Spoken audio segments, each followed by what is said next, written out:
Good morning বন্ধুরা, মধুমিতার রান্নাঘরে সকলকে স্বাগত। দেখো, আমি অনেক দিন বাদেই এলাম। আমার শরীরটা ভালো যাচ্ছিল না বলে কদিন দেরি হয়ে গেলে আসতে। তবে সমস্ত বন্ধুদেরকে অনুরোধ করব যেন আমাকে ভুলে যেও না, আমি কিন্তু আছি। আচ্ছা দেখো, আজকে আমি ওই তাড়াতাড়ি করে একটা রান্না করছি, সেটা হচ্ছে মাটন কিমা। আচ্ছা দেখো, কড়া আমি চাপিয়েছি, এখানে আমি দিয়ে দিলাম পরিমাণ মতো তেল। আচ্ছা, কড়াটা গরম আছে। এবার আমি যেটা করব, এখানে ফোড়ন দিয়ে দিলাম জিরে। আচ্ছা দেখো বন্ধু, একটু গ্যাসটা একটু কমিয়ে রাখলাম। এখানে একটা কথা বলি, এইখানটাতে রয়েছে দেখো আমার, এগুলো সময় নষ্ট হবে বলে তোমাদেরকে আর দেখাইনি। পেঁয়াজ, আদা, কাঁচা লঙ্কা, এইটাকে আমি বেটে রেখেছি, মানে পুরো কিন্তু একদম মিহি করে বাটিনি, দেখেই বুঝতে পারছো। আচ্ছা, এখানে আছে দেখো আমার আদা রসুন বাটা। এখান থেকে আমি 1 চামচ আর এই 2 চামচ মতো আদা রসুন বাটা নিয়ে নিলাম। আচ্ছা, এবার যেটা আমি করব, এর মধ্যে দিয়ে দেবো মানে যতটা লাগবে হলুদ। এবার একটু দেবো কাশ্মীরি লঙ্কার গুঁড়ো, আর এটা ধনে গুঁড়ো 1 চামচ, আর জিরে গুঁড়ো 1 চামচ। এর মধ্যে মিশিয়ে দেবো একটু চিনি। এবার এইটাকে আমি একটু সামান্য জল দিয়ে গুলে রাখবো।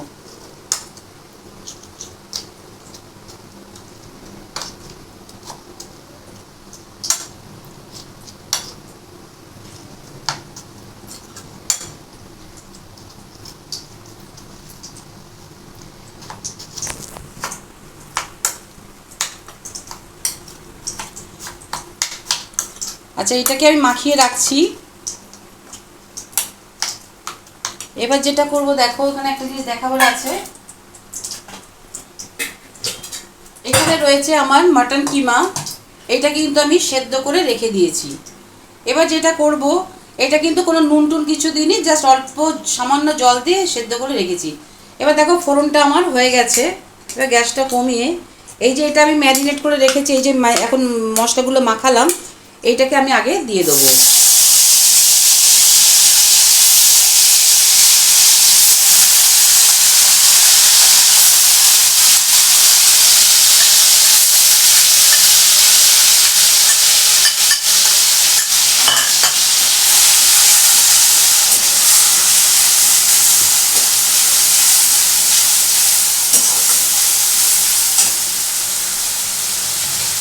আচ্ছা, এবার আমি যেটা করব, দিয়ে দেবো স্বাদ মতো নুন।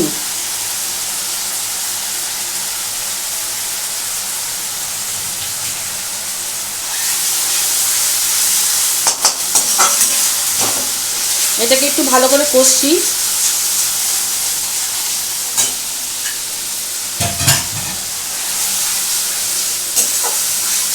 আচ্ছা, এখানে দেখো আমার রয়েছে কিন্তু, এগুলো কিন্তু ফ্রোজেন কড়াইশুঁটি, আমি এটার মধ্যে দিয়ে দিলাম।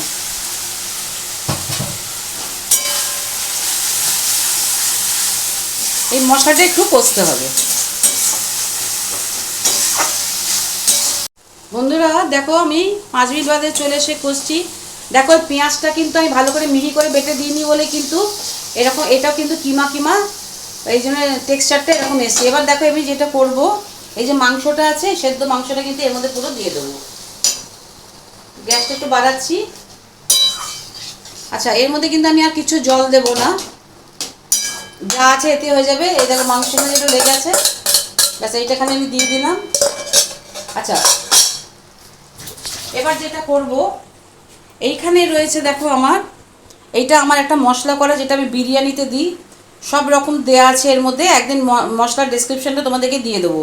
এইটা খালি আমি একটু এর মধ্যে মেশাবো। এটা কিন্তু আমি বিরিয়ানি করলেও দিই, এটা খুব একটা শাহি টেস্ট আসে। এটা কিন্তু আমি অল্প করে এর মধ্যে দিলাম, আর একটুখানি দিচ্ছি।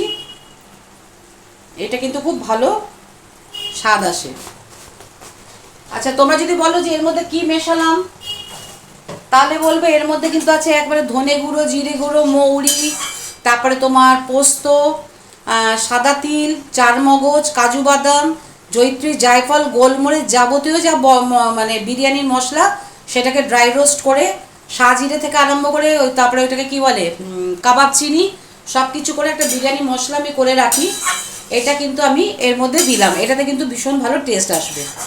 এবার কাজ হচ্ছে এটাকে একটু দমে বসিয়ে রাখা, তারপর তোমাদেরকে দেখাবো।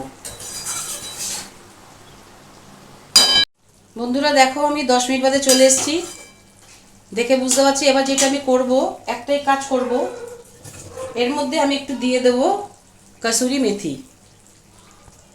এখানে কিন্তু আমি আর কোনো ঘি মেশাবো না, এটা একটু দিয়ে দেবো কসুরি মেথি। ব্যাস, রান্না কিন্তু আমার পুরো মাত্রায় কমপ্লিট। তেল ছেড়ে বেরিয়ে এসে দেখতেই পাচ্ছ। এবার আমি তোমাদেরকে সার্ভ করে দেখাবো। দেখো বন্ধুরা, তৈরি হয়ে গেল আমার মাটন কিমা, খুব চটজলদি পদ্ধতিতে। আশা করি খেতে ভালোই হবে। আর এটা তো জানোই গরম ভাত, রুটি, পরোটা সবের সাথেই খুব ভালো যাবে।